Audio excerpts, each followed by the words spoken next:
quand on vous parle de la Croix-Rouge, remarquez bien, le symbole pharmaceutique, et même des fois dans les hôpitaux, c'est quoi? D'autres, on va mettre H, et les pharmacies, on va mettre, il y a une croix derrière, avec la coupe d'Hygie, qui est la déesse de la santé, et aussi deux fois d'autres, c'est le bâton d'Ascalapios, avec le serpent enroulé. Donc, pourquoi la croix rouge? On dit la croix et il y a du rouge derrière. Pourquoi le symbole rouge? Tout simplement, ça symbolise d'abord ce qu'on appelle le don du sang. Quand vous voyez les camionnettes, ils font le don de sang, les dons de sang.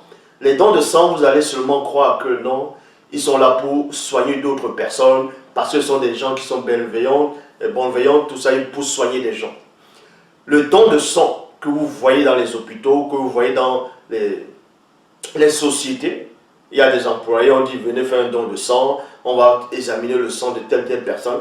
Ce n'est pas pour rien qu'ils examinent le sang. Ils vont dire non, le sang s'il n'est pas compatible, ce sang il est souillé, ce sang n'est pas bon. Ça, ils savent ce qu'ils sont en train de faire. En fait, le sang, le don de sang qu'ils font va symboliser un rituel occulte. Le rituel occulte là, c'est quoi?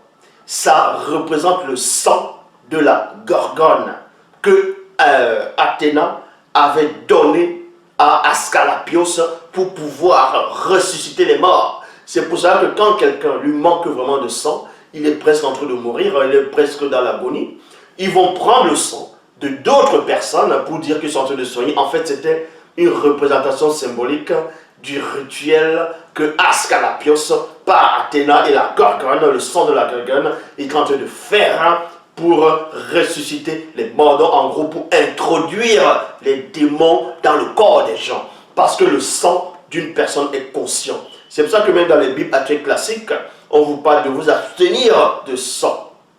Non. Quand ils vont prendre le sang de quelqu'un, l'introduire dans une autre personne, c'est un corps étranger qu'on met dans le corps d'une autre personne. Vous voyez, donc on vous introduit déjà les esprits de cette personne, la mentalité de cette personne par son sang, donc ce sont des possessions.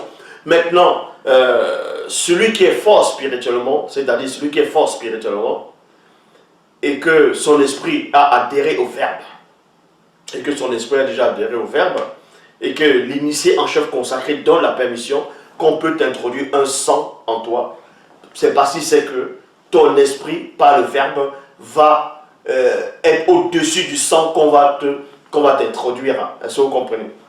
Donc, je répète depuis le début. Le serment d'Hippocrate, tous les médecins vont le faire. La plupart des médecins vont le faire.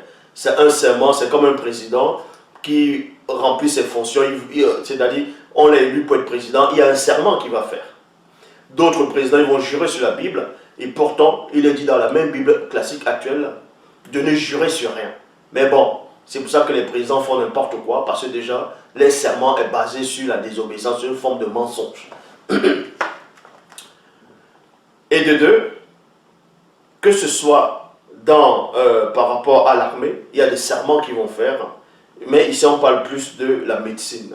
Les médecins, ils vont faire un serment, c'est ce qu'on appelle le serment d'Hippocrate. Et Hippocrate, quand il a fait son serment, c'était les incantations, il invoquait plutôt Apollon, Ascalapios, qui est le fils d'Apollon, Hygie, qui est la fille d'Apollon, et d'autres dieux et déesses. Donc il était en contact direct. Hippocrate était en contact direct avec les dieux grecs, c'est-à-dire avec les démons de haut rang.